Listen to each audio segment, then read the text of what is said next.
کہ رفع یدین جو ہے یہ اس کا جو ترک ہوا ہے یہ صحابہ نے کیا ہے یا تابعین نے کیا؟ کس نے ترک کیا سب سے پہلے اس کو؟ تابعین نے. میرا اس پہ مسئلہ 70B ہے جس کو دیکھ کے کئی لوگوں نے رفع الیدین شروع کیا. وہ جن تابعین نے اس کو ترک کیا ہے وہ آپ کے نزدیک گمراہ کذاب ہے؟ کون لوگ؟ نہیں کوئی نہیں ہے. ہم یہ کہتے ہیں کہ وہ انہوں نے نماز کے لوس درجے کو اڈاپٹ کیا ہے, ان کے نزدیک رفع الیدین سنت ہے, اگر کوئی چھوڑ بھی تو خیر ہے. نہیں, جو نیک بھی ہو سارا کچھ ہو وہ پھر آپ کو اس سے اپنے آپ کو زیادہ تو نیک میں تو یہ بات کروں گا کہ ان سے زیادہ نیک اصحاب ہیں. اور امام بخاری کی کتاب جز رفع الیدین میں ہے کہ عبداللہ بن عمر ان لوگوں کو کنکریاں مارتے تھے جو نماز میں سستی کی وجہ سے رفع الیدین چھوڑتے تھے. تو عبداللہ بن عمر کے زمانے میں تابعین چھوڑ گئے تھے نا. عبداللہ بن عمر کنکریاں مارتے تھے تو ہمیں کوئی تکلیف نہیں ہے, ہمارے سامنے کرے گا ہم اسے کنکریاں مار کے صحابی کی سنت پہ عمل کریں گے. ہم تو صحابہ کے ساتھ ہیں نا.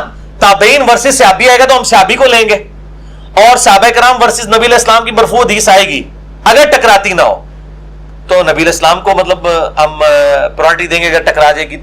تو مسئلہ یہ رفع الیدین کا نہیں ہے. اور دوسرا یہ کہتے ہیں کہ رفع الیدین سنت ہے واجب. سوال کرو, ہم کب کہتے ہیں کہ واجب ہے؟ ہم کہتے ہیں ہاتھ باندھنا بھی سنت ہے, ہاتھ چھوڑ کے نماز پڑھنا بھی سنت ہے. بلکہ مجھے یاد آ گیا آپ کی بات سے, وہ قریشی صاحب نے سوال, ایک بندے نے سوال پوچھا نا کہ جی میں نے اتنے عرصے سے رفع الیدین, بلکہ اس نے کہا جی میں نے اہل حدیث سے پوچھنا مسئلہ. وہ اہل حدیث نے جب جواب دیا نا اس نے کہا جی آپ کی جو ہو گئی ہیں بس ان کو چھوڑ دیں. اس نے کہا جی رفع الیدین کے بغیر نمازیں پڑھی ہیں. حنیف قریشی صاحب فوراً بول پڑے, انہوں نے کہا اس سے مسئلہ یہ نکلا کہ آپ کے نزدیک رفع الیدین کے بعد نماز ہو جاتی ہے. وہ قاری صاحب نے کہا, خلیل صاحب نے, انہوں نے کہا جی میرے سے سوال ہوا ہے. انہوں نے کہا نہیں مسئلہ تو میں نے نکالا نا. جی مسئلہ میں نکالتا ہوں. مفتی حنیف قریشی صاحب, فقہ حنفی کا بنیادی مسئلہ ہے کہ نماز میں ہاتھ باندھنا یہ نماز کا رکن نہیں ہے بلکہ سنت ہے. اور بارِ شریعت میں لکھا ہے کہ اگر امام رکوع میں ہو تو آپ رفع الیدین کر کے ارسال الیدین کریں, ہاتھ باندھیں نہیں, ارسال الیدین کر کے تھوڑی دیر کھڑے ہوں, جتنی دیر کم از کم ایک تسبیح کہا جا سکے, اس کے بعد رکوع میں جائیں. وہ کہتے ہیں ہاتھ باندھیں گے نہیں, یہ بارِ شریعت میں لکھا ہوا ہے. تو فقہ حنفی میں ہاتھ باندھنا سنت ہے. ہم کہتے ہیں جہاں آپ نے رفع الیدین کی سنت کو چھوڑا ہے, سنت کہہ کے آپ ہاتھ باندھنا بھی چھوڑ دیں, ہم آپ کے ساتھ ہوں گے. کبھی اس سنت کی بھی قربانی دیں نا. جب سنت کو آپ کہتے ہیں, ہم آپ کو پھر ترمذی کی حدیث نہیں سنائیں گے کہ 6 لوگوں پہ اللہ کی لعنت ہے, ان میں سے ایک وہ ہے جو میرے اہل بیت کی توہین کرے اور ایک وہ ہے جو میری سنت کو چھوڑے جان بوجھ کے.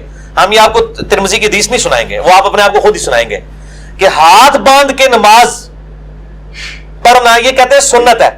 کہتے ہیں قیام واجب ہے. یہ ڈاکٹر طارق قادری صاحب کا ایون کلپ چڑھا ہوا ہے, میں نے خود سنا اگلے دن کہ جی ہاتھ باندھنا تو بیسک ارکان میں سے نہیں ہے. بیسک رکن تو قیام, رکوع کے بعد کھڑا ہونا, اس کے بعد 2 سجدے, 2 سجدوں کے درمیان بیٹھنا, 2 رکعتوں کے بعد بیٹھنا اور آخری تشہد بیٹھ کے سلام پھیرنا. ٹھیک ہے, بیسک ارکان یہی ہے. ہم کہتے ہیں صرف رفع الیدین سے کیوں چیڑا ان کو؟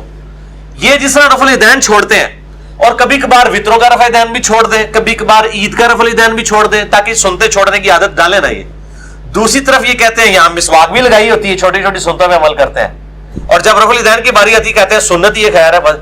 تو بھائی اس کی پھکی میں ان کو دے سکتا ہوں کہ ہاتھ باندھنا بھی سنت ہے, اسے بھی چھوڑو. نہیں یہ تو انہوں نے بات کی ہے نا, انہوں نے کس نے کی تھی, عباس رضوی صاحب کے, میں نے سنا تھا. کس کی سنا تھا؟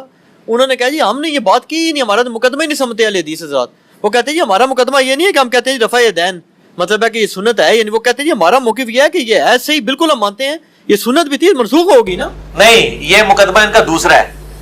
ان کا مقدمے 2 انہوں نے, یہ مفتہ بھی والا چکر ہے. کبھی یہ مسئلہ بناتے ہیں, کبھی کہتے ہیں جی آپ شافعی, مالکی اور حنبلی ہو کر سکتے ہیں, یہ کہتے ہیں نا.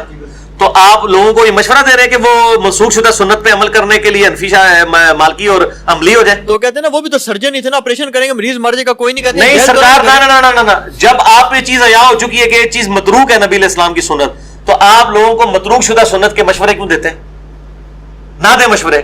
پھر آپ مالک کو بھی غلط کیا اور لوگوں کو کہ کبھی مالکی نہ ہونا کیونکہ متروک شدہ سنت پہ عمل کر رہے ہیں. یہ ان کے جواب یہ ہوتے ہیں. اور دوسری طرف یہ جواب ہوتا ہے کہ ہے تو سنت ہی, اگر کوئی چھوڑ دے تو کیا نماز نہیں ہوتی؟ یہ دونوں جواب دیتے ہیں. میں نے بتایا نا فقہ حنفی مجموعہ ہے بے شمار اقوال کا. یہ اس کا آپ کو نمونہ اس میں ملے گا جال حق میں, جہاں کے بھی مفتی صاحب لکھتے ہیں نا سوال کے جواب میں لکھتے ہیں, اس کے کئی ایک جواب ہو سکتے ہیں. سوال ہی کون ہے, کئی ایک جواب ہو سکتے ہیں, تاکہ ایک جواب فٹ ہوئے. میں تسی جننے آلو فٹ کرو گے میں تو اتنے ہی آلو اور فٹ کرا گا. اسی ایسے آلو فٹ کریں گے کہ سارے چپس نہیں کھاتے ان کے کسی نے. وہ جواب بھی دیا گا کہ یہ بالکل جھوٹ بولتے ہیں کہ منسوخ ہے اور متروک ہے. بالکل ہم کہتے ہیں یہ ایک حدیث ثابت کریں, آج تک انہوں نے جتنی حدیثیں نکالی ہیں نا عبداللہ ابن مسعود کی، اس میں صرف یہ آتا ہے، وہ روایت بھی ضعیف ہے اگر یہ صحیح بھی مانے، اس میں صرف آتا ہے ابن مسعود نے نماز پڑھ کے بتائی، اس سے ایک دوسرا طریقہ ثابت ہوتا ہے. جیسے پگڑی والی حدیث سے ٹوپی کی نفی نہیں ہوتی، ٹوپی والے سے پگڑی کی نہیں ہوتی. منسوخ کی کوئی روایت نہیں ہے کہ رفع الیدین منسوخ ہے، اس کے ساتھ کوئی حدیث موجود نہیں ہے. ٹھیک ہے، یہ کہتے ہیں دونوں طریقے حق ہیں. یہ پرانے اعتراض ہو گئے ان کے.